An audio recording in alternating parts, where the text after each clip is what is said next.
Hi everyone. So I was able to complete my project and it is on the women's road running shoes. So I'm going to go by the presentation. My name is Tanya Tagavi Zanani and this is my Zappos project. So I was able to collect about 15 brands, but since there were only four Rebook and two craft models, I removed those brands to maintain consistency following the brand recommendation from Jamie's video. So this left me with 268 different shoe models across 13 brands of Adidas, Ultra, Asics, Brooks, Hoka, Mizuno, New Balance, On, Puma, Saucony, Skechers, Topo, and Under Armour. So as I was scraping the data and I finally got to the first analysis, I created a pivot table. Now I found that higher prices doesn't always mean better quality. While Hoka and On are the most expensive brands, they don't have the highest ratings. Puma and Topo Athletic, which are more affordable, actually scored better overall. I also noticed that brands with the best fit, like Skechers and Puma, tend to have higher ratings, suggesting that customers value sizing consistency. Meanwhile, Under Armour at the bottom stands out because it has the lowest price, but the highest percentage of shoes on sale. So this shows that price, fit, and comfort all play a role in how customers rate shoes, not just brand reputation. Another data I analyzed was the pivot chart. I thought was especially interesting because it clearly showed how Hoka and On are the most expensive brands, as you see on the right graph.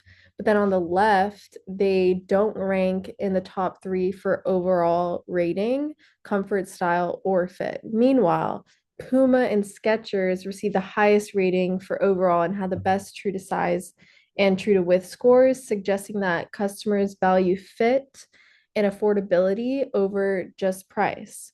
This helped me see patterns more clearly and understand which brands are more consistently well rated across different factors. Another key finding was the correlation matrix I had to draw. I found some really interesting patterns in this data. One of the strongest relationships was between overall rating and style rating of 0.64, meaning that the shoes that look good tend to get higher ratings. However, the comfort rating didn't have a strong connection to overall rating at negative 0.13, which was surprising because you think more comfortable shoes would be rated higher.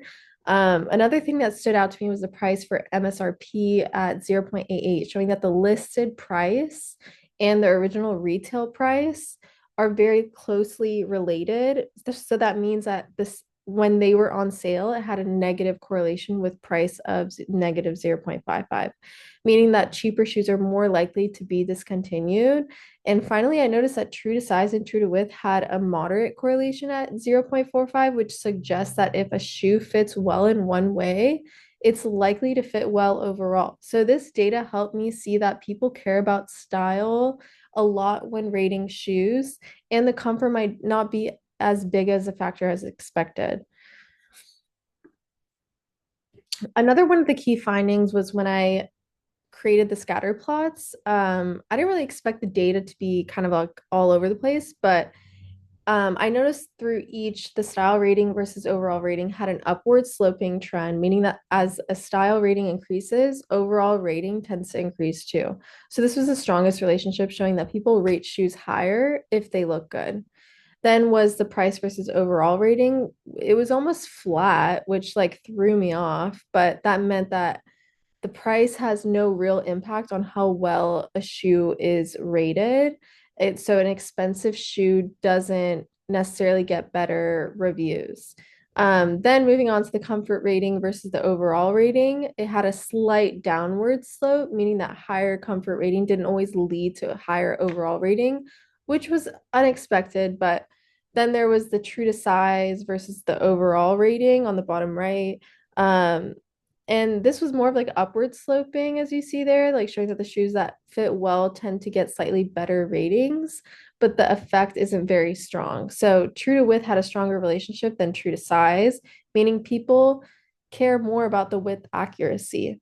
So then was on sale versus overall rating, which was mostly flat, meaning whether a shoe is discounted doesn't necessarily impact its overall rating. So then was the last one was the number of reviews versus overall rating was also flat, showing that just because a shoe has more reviews doesn't mean it's higher rated. So overall, based off of the scatter plots and showing different trends and how the various factors relate to the overall shoe ratings, I think I learned that while price, comfort, and fit have much weaker effects than expected. Now, the big questions, how do the different brands compare with regard to price and rating? Which brands seem to be the best and which brands seem to be the worst? So, different brands have varying pricing and ratings, but higher prices don't always mean better reviews. Hoka and On are the most expensive brands I've concluded, yet they don't rank the highest in overall ratings, comfort, or fit. Puma and Skechers, however, which are more affordable, have the best overall ratings and fit, making them the top choices. Then there was Under Armour coming in at the bottom at the cheapest brand and has the most shoes on sale, but its ratings and average is not the best quality. Number two, when a shoe has a high overall rating, what does that tell us as consumers? Which factors are the best predictors of a high overall rating? Is it price, comfort, fit? Great question. A high overall rating is mostly influenced by style. Based on the data I've collected, the shoes that look better tend to get better reviews, while price, comfort, and fit don't matter as much as expected. Price has almost no effect, meaning expensive shoes aren't always rated higher, and comfort also has a weak impact. And while it may fit, especially width, plays a small role, style is the strongest predictor of customer satisfaction. In conclusion, style wins over everything. People rate shoes higher if they look good, no matter the price or comfort. Puma and Skechers prove you don't need to spend big for top ratings, while Hoka and On show that expensive doesn't always mean better. So if you're picking shoes based on reviews, just ask yourself, do I want comfort or do I want compliments? Thank you.